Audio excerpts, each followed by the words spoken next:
Welcome back, guys, to Phoenix Wright.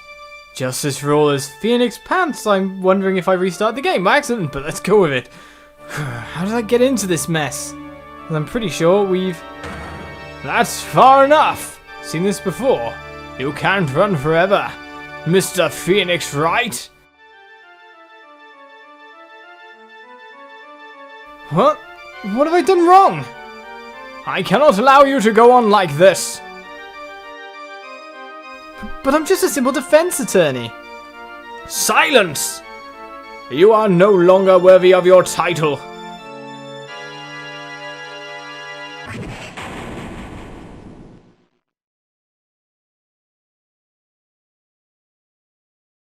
I've had this dream before, someplace, some time ago. As if this day was written into my destiny. Today I'll stand in court as a lawyer to prove a killer innocent.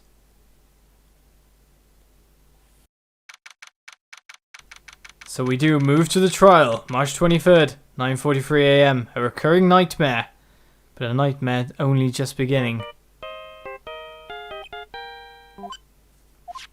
Hello, this is Phoenix Wright. You don't look so well, dude. You're gonna prove me not guilty today, right?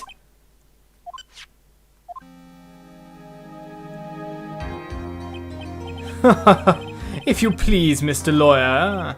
Remember, it's not just me. Your precious friend's life is riding on today's verdict, too. Now listen up. You better get on guard a guilty sentence, okay? If you get that creepy slime bag and not guilty, I'll never forgive you. Ever. Maya. Phoenix. Phoenix! Mia! Maya, how's Maya? I don't know. You don't know? She hasn't tried to channel me since yesterday. Mia, what am I supposed to do? Well, like I said, for a lawyer, the worst of times are when you have to force your biggest smiles. But you can't give up. There's still some hope left. Stop it, please. There's nothing left. Not here, not anywhere.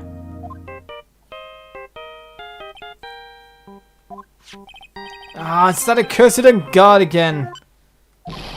Will you leave me alone? Look, don't call me anymore, I mean it. You're really mean, pal. Gumshoe!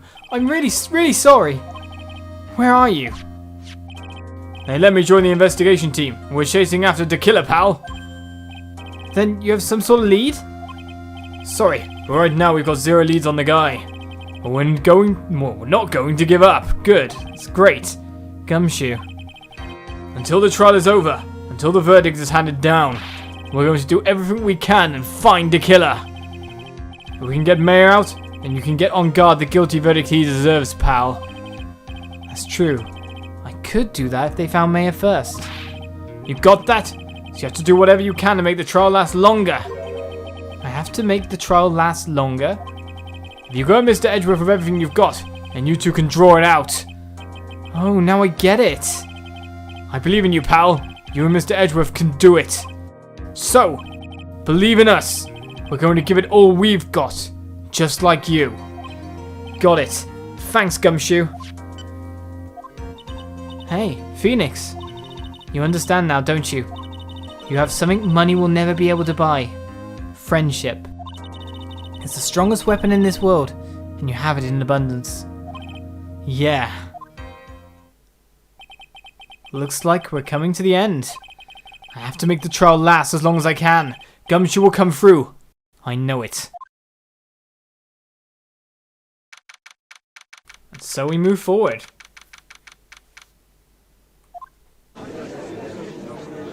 Hit that gavel, Judge. It's time to prolong a trial. Court is now in session for the trial of Matt on guard. Defense is ready, Your Honor. The prosecution has been ready for a while, Your Honor. And now, as I recall, we concluded yesterday's session with a big mystery on our hands. The mystery being what exactly was Miss Adrian Andrews' role in this murder? That is to say, is she really connected to the crime itself? Mr. Edgeworth, if you would please inform the court of today's proceedings. Adrian Andrews. She forged evidence that threw suspicion onto Matt on guard, and then proceeded to escape this crime scene by wearing a nickel samurai costume. The guilt of these actions are those from which she cannot escape. Then you're saying that she is guilty after all? I'm not finished, Your Honor. Miss Andrews has nothing to do with committing the actual murder. I would like to direct the court's attention to this card. What is that? It looks like a shell. This is the calling card of a certain assassin. Assassin, you say? Yes. Juan Corrida was killed by a professional assassin. And the person who hired the assassin, his client so to speak, is Matt on guard. What a surprising turn of events! I would think it's become commonplace by now, Your Honor. I know what's going on this time, so I know that everything Edgeworth has said is true. We still have to hold out as long as we can, at least until May is safe and sound. I wonder how the trial will turn out today. Now then, please call your first witness, Mr. Edgeworth. The prosecution calls the defendant's mentor, Mr. Will Powers, to the stand. Now then, witness, your name and occupation, please. Okay. I'm, Will Powers. I'm a poor, underpaid action star. And what is your relation to the defendant? Well, I guess I'm sort of a lousy mentor to him in a way. Yeah. Mr. Powers, please. You don't need to put yourself down so much. Oh, sorry. Well, but I'm just kind of nothing sort of guy. On the night of the murder, you visited the defendant's room? Is this correct? Yes. I didn't know that. But you know, I didn't actually get to see Matt when I went. All you need to do is answer what you're asked. Now then, I would like you to please testify about when you went to Mr. On Guard's room. Oh, okay, sure.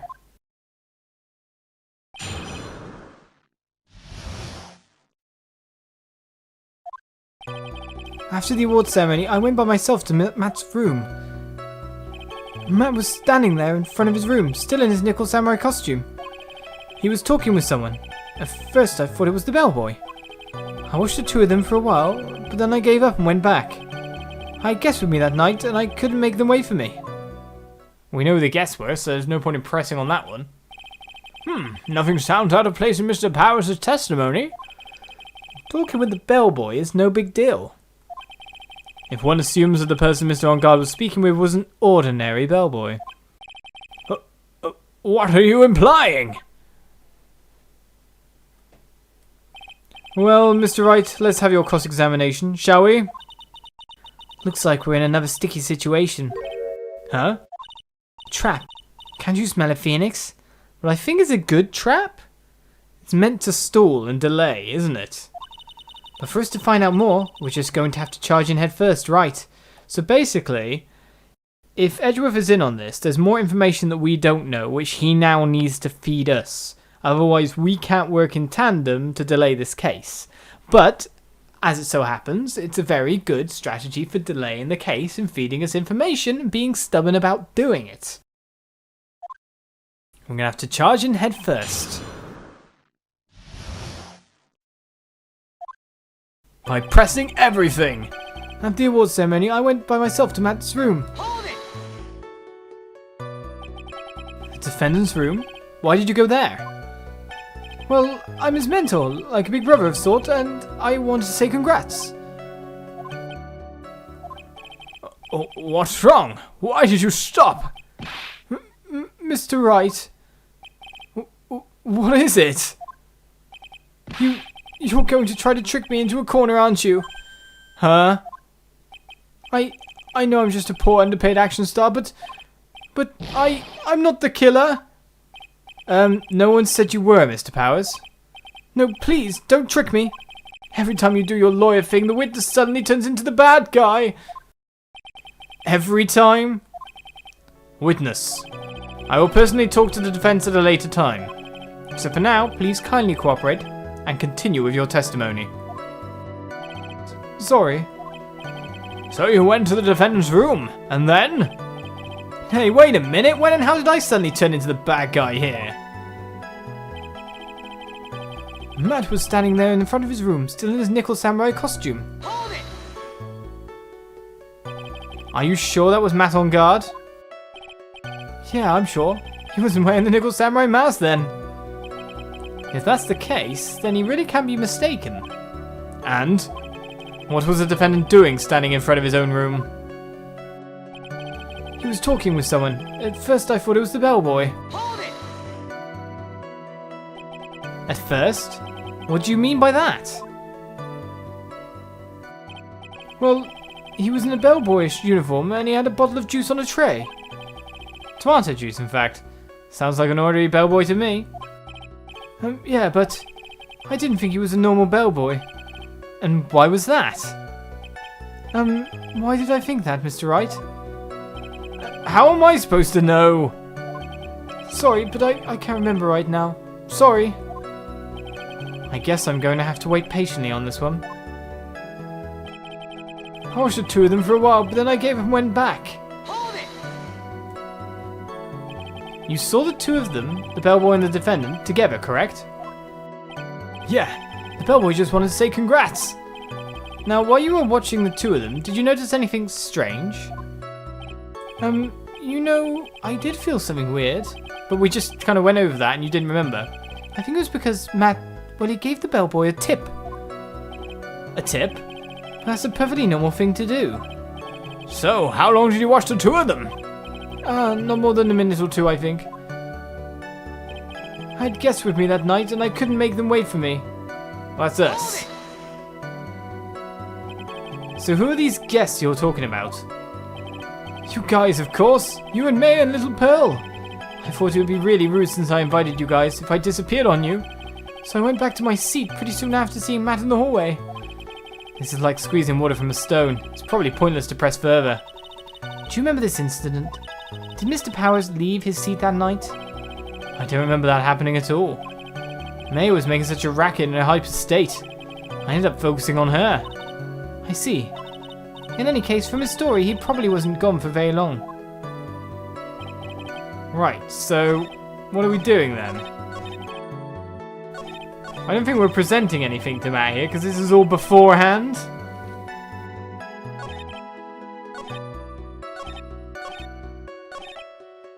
We could press it all again, but we kind of know this one.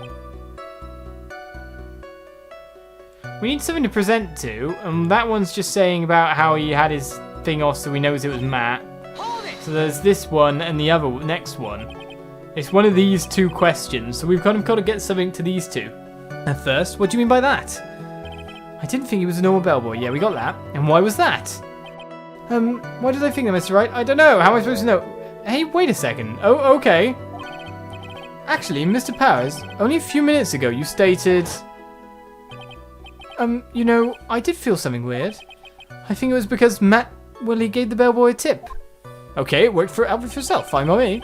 Could it be that you felt something strange about the tip-giving incident itself? Ah, yeah, that's it. You really know your job. Mr. Edgeworth. Yes, Your Honor? This bellboy, he wasn't an ordinary one, was he? Perhaps we should let the witness tell us. Very well. Mr. Powers, please amend your testimony. You mean about the bellboy, right? Matt gave the bellboy a tip. Okay, tell me more. Hold it. So he gave the bellboy a tip. What's so strange about that? Well, you see, Matt's not a poor penny pincher like me. I was trying to figure out how much it was because the tip really shocked me. How much it was? But that's when something even more surprising happened. The bellboy was putting the tip he got in his pocket. And that's when I got my first good look at the guy's face. I was really shocked. I'm afraid I don't follow at all. It sounds like Mr. Powers was surprised twice by this event. I wonder which of his shocking moments I should ask about. I think the tip. personally, because we want to know exactly what's... It's been being mentioned several times now. The defendant is a huge star. You can afford to give generous tips, wouldn't you agree? Thank you for the curt answer. I need more information than that. Sure. But giving him that much was maybe a little too much, I think. A little too much? Would you please clarify for the court? About how much would you say the defendant gave to the bellboy? Honestly, I don't know. I can't even begin to guess. And why is that? Because he gave the bellboy a really fat roll of cash. A roll of cash? Ah, well, how interesting. That certainly was a very generous tip, wasn't it? A very fat roll of cash. That can hardly be called a tip, Your Honor. The judge is beginning to look awfully suspicious of us. Raise an objection or wait and see.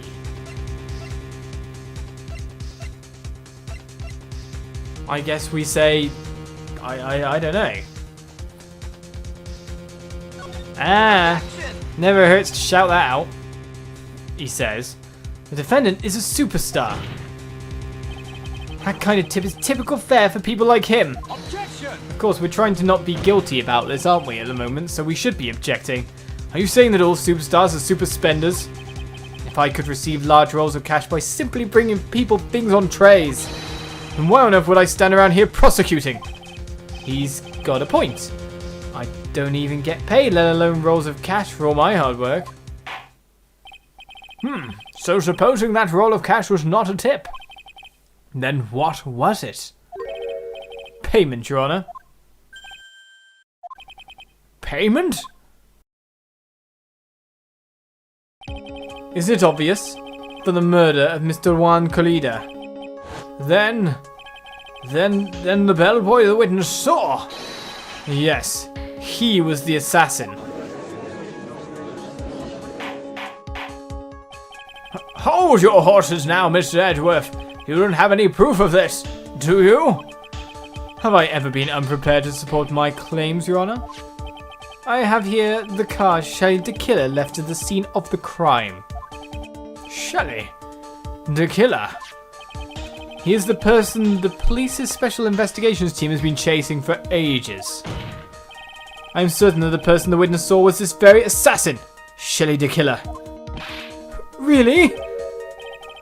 What's wrong, Mr. Powers? No, nothing. Something just clicked in my head and I think I just figured something out. Oh? Actually, I saw that bellboy again later on that night. What? Mr. Powers, please testify. Tell us what you saw. Yes, sir. Right away.